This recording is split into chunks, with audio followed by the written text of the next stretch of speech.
প্রিয় দর্শক, আমাদের মাঝে যেহেতু শায়েখ বিভিন্ন বিবাহ সংক্রান্ত বিষয়ে প্রশ্নের উত্তর দিচ্ছেন, আমাদের মাঝে আরো একটি প্রশ্ন এসেছে।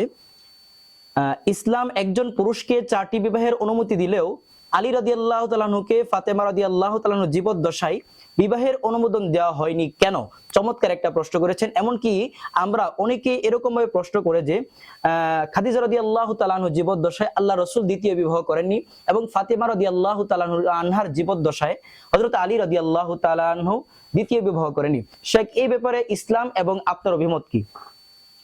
আলী রাদিয়াল্লাহু তাআলা আনহুর বিবাহের ক্ষেত্রে নবী সাল্লাল্লাহু আলাইহি সাল্লাম যে বাধা দিয়েছিলেন, এই সম্পর্কে অনেকেই না জানার কারণে বলে থাকে যে ফাতেমা রাদিয়াল্লাহু তাআলা আনহা সম্পর্কে নবীজি বলছেন যে ফাতেমাকে কষ্ট দিল সেজন্য আমাকেই কষ্ট দিল, সুতরাং আলীকে আমি বিবাহের অনুমতি দেব না।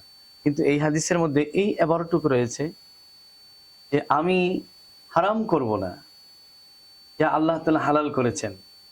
লা উহাররিমু মা আহাল্লাল্লাহু লাকা, হে আলী, তোমার জন্য আল্লাহ যা হালাল করেছেন আমি হারাম করব না। অর্থাৎ তুমি চাইলে দ্বিতীয় বিবাহ করতে পারো, কিন্তু লা তাজতামিউ বিনতু রাসূলিল্লাহি ওয়া বিনতু আদুবিল্লাহ, আল্লাহ রাসূলের মেয়ে আর আবু জেহেল আল্লাহর দুশমন তার মেয়ে এক ঘরে একত্রিত হতে পারে না।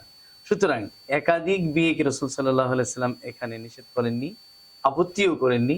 আপত্তি করেছেন মূলত আবু জেহেলের মেয়েকে বিবাহ করতে। আর রাসূল সাল্লাল্লাহু আলাইহি সাল্লামের ইন্তেকাল হয়ে যায় তার কিছুদিন পরেই। এই মুহূর্তে আলী রাদিয়াল্লাহু তাআলা আনহুর মন মানসিকতা ছিল না একাধিক বিয়ের। অনুরূপভাবে ফাতেমা রাদিয়াল্লাহু তাআলার ইন্তেকালও হয়ে যায় তার 6 মাস পরে।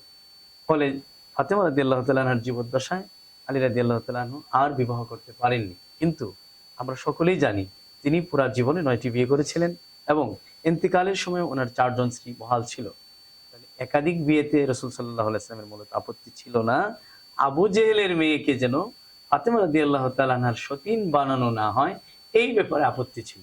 না জানার কারণে সেটা অনেকে এভাবে বলে থাকে যে রাসূল সাল্লাল্লাহু আলাইহি সাল্লাম একাধিক বিয়ের অনুমতি দিলেন অথচ নিজের মেয়ের সতীন আনার ব্যাপারে তিনি অনুমোদন দিলেন না। নাউযুবিল্লাহ, তাহলে কি তিনি পক্ষপাতিত্ব করলেন?